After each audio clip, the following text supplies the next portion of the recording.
Bismillah, alhamdulillah, wassalatu wassalamu ala rasulillah wa ala alihi wa ashabihi wa mawalah, amma ba'd. Qala al-Maqdisi rahimahullah, kitab al-Taharah, al-hadis al-awwal an Amir al-Mu'minin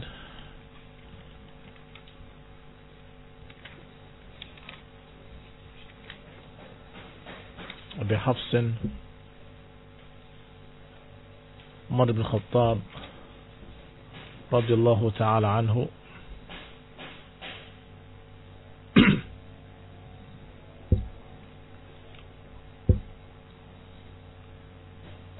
qala sami'tu Rasulullah sallallahu alaihi wa ala alihi wa sallam yaqul innamal a'malu binniyat wa innama likulli imri'in ma nawa faman kanat hijratuhu ila Allah wa rasulih فهجرته إلى الله ورسوله ومن كانت هجرته لدنيا يصيبها أي امرأة ينكحها فهجرته إلى ما هاجر إليه.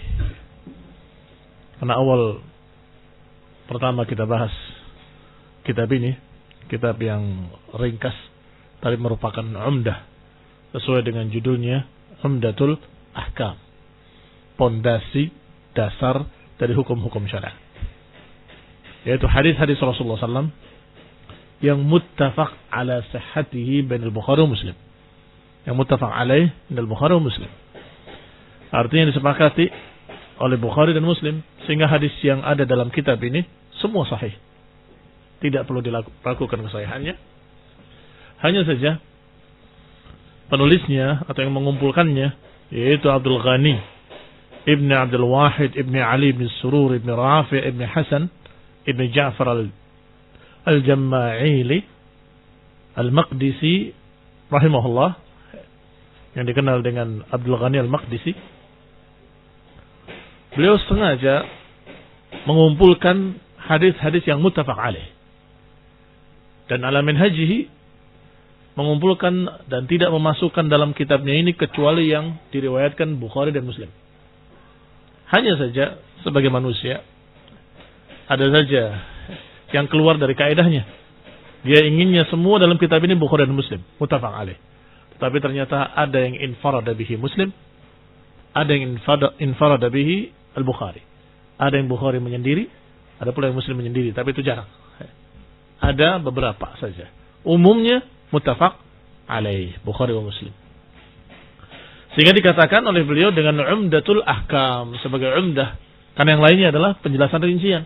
Yang diriwayatkan dalam sunan, dalam yang lainnya adalah perkara-perkara yang sifatnya mempertegas atau memperjelas atau merincikan dan seterusnya. Diawali kitabnya dengan hadis innamal a'malu binniyat wa innamal likulli imri'in ma nawa, yang diriwayatkan oleh Amirul Mu'minin Abi Hafsin Umar bin Khattab radhiyallahu taala anhu, bahwa beliau mendengar Rasulullah SAW bersabda innamal a'malu binniyat wa innamal likulli imri'in ma nawa faman kanat hijratuhu ila Allah wa rasulih fa hijratuhu ila Allah wa rasulih faman kanat hijratuhu lidunya yusibuha aw imra'atin yankihuha fa hijratuhu ila ma hajara ilaih. Sesungguhnya amalan itu tergantung dengan niat-niatnya. Amalan-amalan tersebut yang namanya amalan-amalan ibadah tergantung niat-niatnya. Dan bahwasanya bagi setiap orang akan mendapatkan apa yang diniatkannya. Barang siapa yang hijrahnya kepada Allah dan Rasulnya, maka hijrahnya kepada Allah dan Rasulnya. Barang siapa yang hijrahnya dengan niat dunia, yang dia akan dapatkan, imra'atin yankihuha, atau karena seorang wanita yang akan dinikahi, fa hijratuhu ila ma hajara ilaih, maka hijrahnya kepada apa yang diniatkannya. Gharibil hadis, kalimat-kalimat asing dalam hadis ini yang perlu dijelaskan adalah kalimat innama. Innama dijuluki dengan harfu hasrin, kata yang mengurung sesuatu. Maka dikatakan kalimatu innama tufidul hasr, memberikan faedah mengurung sesuatu. Apa yang dikurung dengan kalimat innama? Fahuwa huna qassara mausuf ala sifah. Maka kalimat innama di sini mengurung yang disifati dengan sifatnya. Mengurung itu mengkhususkan sesuatu di dalam kurung. Hanya ini saja, tidak yang lain. Innamal a'mal, yang namanya amalan, semuanya ini, khusus amalan, binniyah, dengan niatnya. Wa huwa isbatu hukmil a'mal binniyat. Bahwasanya penetapan hukum amalan-amalan itu tergantung pada niatnya. Niat baik mendapatkan baik, niat jelek mendapatkan jelek. Fahuwa fi quwwati, maka dia kekuatannya sama dengan kalimat mal a'malu illa bin niyat. Tidaklah ada amalan kecuali dengan niatnya. Itu mana innama. Tidak ada amalan lain. Yang namanya amalan selalu dengan niatnya. Innamal a'malu bin niyat, maknanya mal a'malu illa bin niyat. Yani yanfil hukum amma adahu. Ini meniadakan hukum lain selain apa yang ditetapkan oleh Nabi bin niyat. Yang namanya amalan mesti dengan niatnya.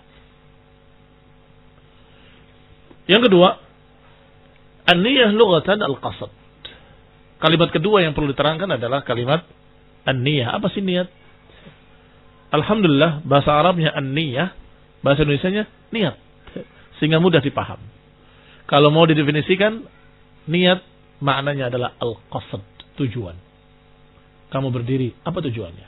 Kamu duduk, apa tujuannya? Kamu makan, apa tujuannya? Kamu berjalan, apa tujuannya?